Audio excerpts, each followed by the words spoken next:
Hello and welcome to LFC Focus. It is post-match reaction show time after Liverpool's third team, I guess. It was nowhere near even being a second string side for us today. Has just crashed out of the League Cup after losing 5-0 to Aston Villa. A scoreline which I think it's fair to say doesn't really reflect the match at all. I think on the balance of it, Villa almost definitely deserved to win the game. You know, when it came down to it, in front of goal, they were so much more clinical than Liverpool. Although, to be fair to us, I think we maybe actually created more clear-cut chances than them, and who knows it, if Liverpool had Divock Origi or Roberto Firmino or Salah or Mane up front tonight, it could have been a totally different story. But the fact of the matter is, obviously, the bigger prize is on the line in Qatar at the moment. That was always the focus, and I don't think anyone's too disappointed about going out tonight. I think the main takeaway from the game is that Liverpool actually played pretty well. And I think those youngsters did themselves about as proud as they possibly could have done under the circumstances. I think it became clear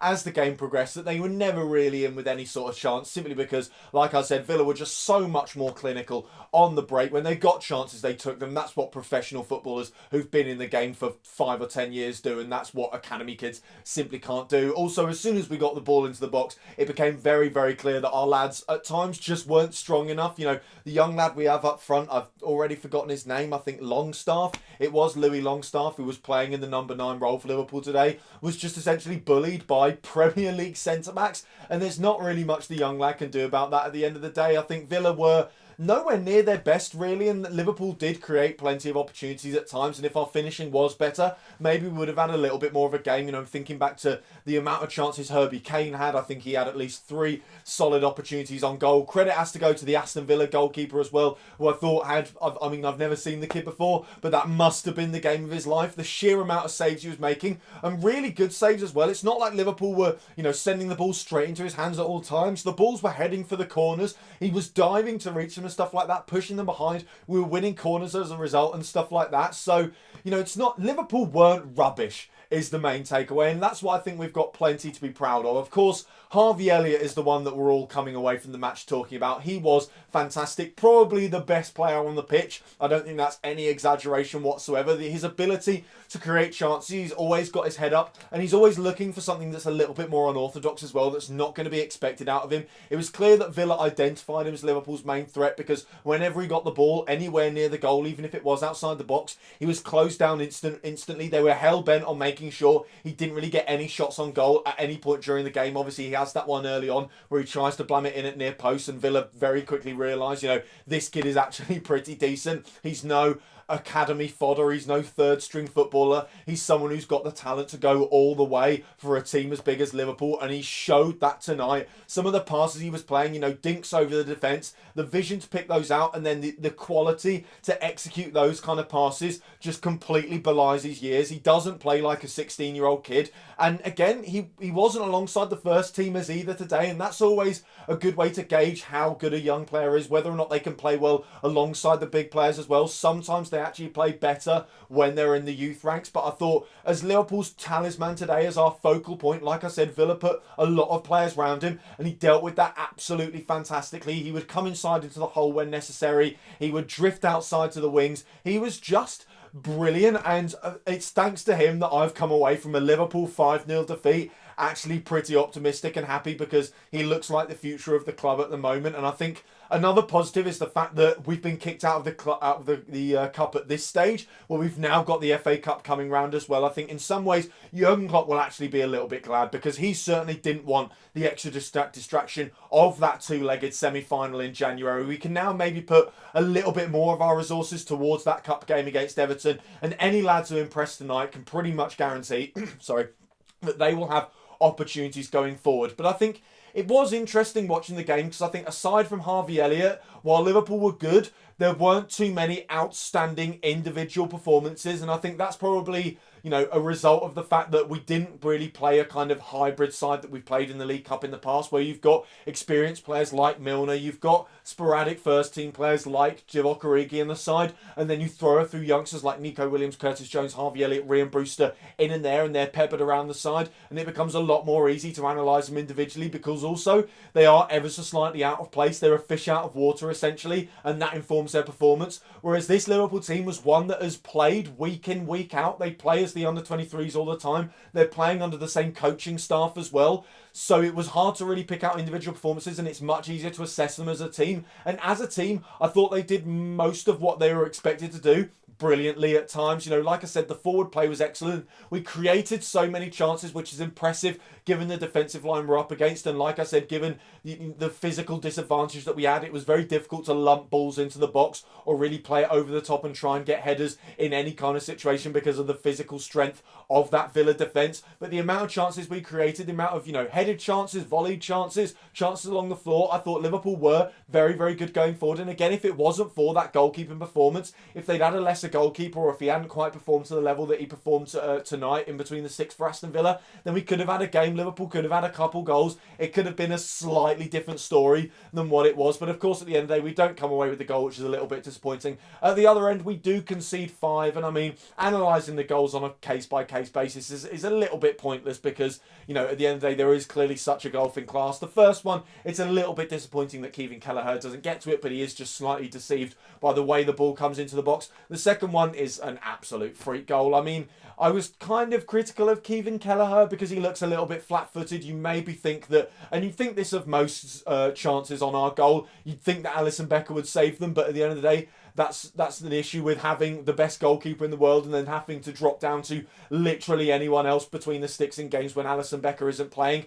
To be fair, Alisson probably wouldn't have conceded 5 today, and I think that's the difference between him and Kelleher at the moment, is that while one of those probably would have caught him out, maybe the free kick catches him out, maybe the freak deflection catches him out, I think he manages to overcome that and go through the rest of the game and deal with everything else that's thrown at him, whereas a young keeper like Kevin Kelleher can sometimes come across like a little bit of a rabbit in the headlights. You know, the other 2 goals for Jonathan Kodjia, who I think, you know, I could have an absolute field day on just the way Aston Villa celebrated their goals tonight. I think Wesley, the lad who bags the 5th, is the only one who celebrated his goal properly by instantly recognising, you know, I'm playing against kids here. It's like me going down to the park and me and my mates and we go and play against a bunch of 12-year-olds and we beat them 10-0 and we celebrate every goal like the Champions League final. It's just a bit weird, lads, isn't it? It just, you know, what's it? El Mohammadi, after it's not even his goal, it's an own goal that gets Aston Villa the second, and he's going up to the fans and doing that, and you're thinking, just give it a rest, lad. Like, you're making yourself look like a muppet. But enough of that anyway. You know,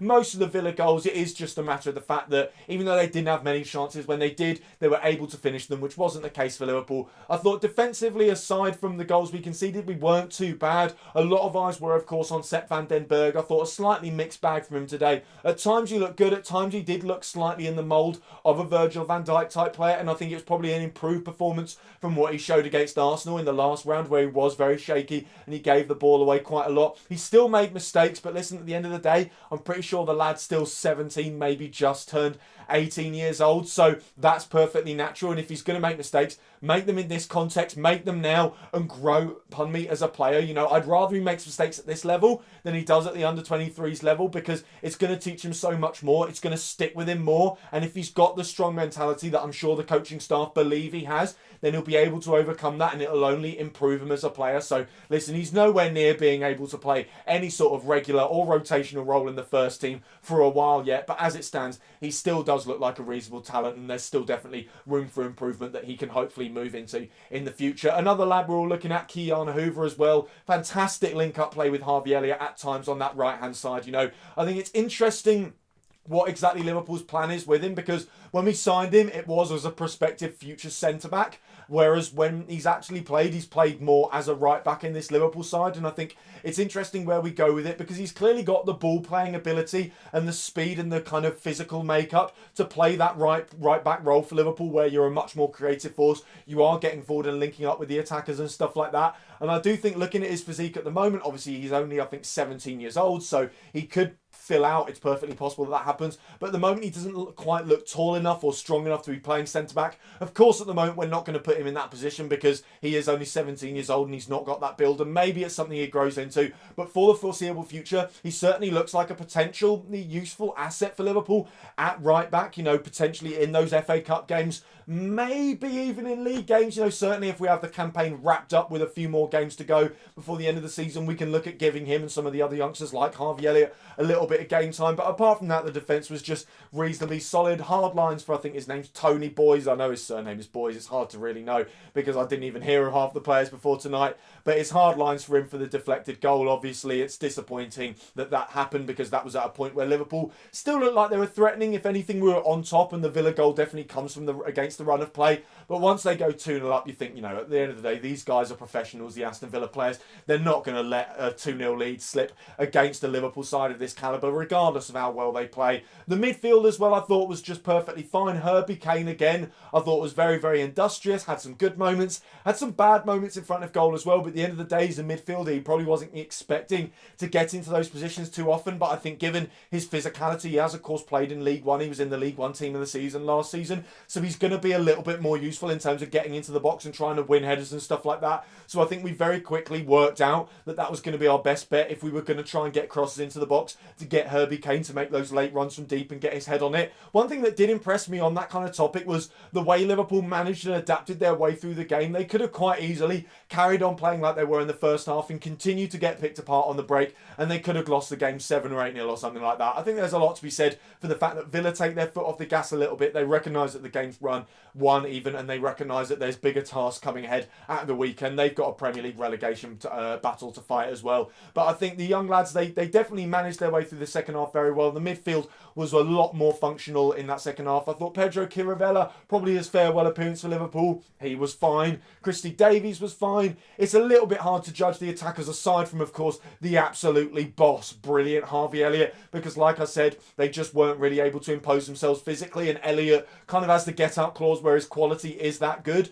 that he can use that to his strengths, and he doesn't need to try and beat opposition players physically or anything like that. So all in all, it's very clear that Liverpool were never really going to get anything out of the game without a little bit of luck and fortune on their side today. Unfortunately, it seemed like that luck and fortune actually bounced the other way instead. You know, the first goal Villa scored deceiving the goalkeeper, the second goal in the deflection and stuff like that. It didn't ever really seem like it was going to be our night. But like I said, the lads can be perfectly proud of the performance they've put in today, if anything, and it gives me a lot of hope for the future looking at all of them, and also a lot of hope for the future of the academy as well, because of the way they played as a team. There was a clear identity there. It wasn't far off the way you would have expected the first team to set up as well. So it's clear that these academy youngsters are being brought through in the proper way, and that will give them a much better chance of finding their way into the first team one day. So even though we've lost 5-0, even though we're out of a cup that I don't think anyone's really that fussed about at the end of the day, I think we can all take positives from this game. And of course, as I said, the real big match that we're all excited for is that game tomorrow against Monterrey in the Club World Cup. If you haven't checked out the pre-match video already, that is available on the channel. Just skip past the first 5 minutes because I talk about today's game. So, you know, a little bit irrelevant now. But anyway, in the meantime, I hope you did enjoy this video. Let me know down in the comments below what you guys thought about the performances. I'm very interested to know how impressed you were with Harvey Elliott. I think, of course, all of us thought he was boss. But apart from that, were there any other lads in the side that you think could eventually make the grade? Obviously, Kevin Kelleher sometimes been invested into him. Kiana Hover and Sepp van den Berg. They're both seen as potential talents that could eventually break into the first team. Let me know what you thought of their performances as well as Harvey Elliott's down in the comments below. Apart from that, thank you very much for watching. As always, don't forget to hit the like button down there as well if you're new around here. Hit that subscribe button. I mean, if you're new around here, like button if you enjoyed it. Check out some of the other videos that have been out on the channel over the past few days as well. Don't forget to follow at ASTLIV on Twitter. I'll be back tomorrow with the post-match content after we've hopefully booked our place in the final of the World Cup. Until then, bye for now.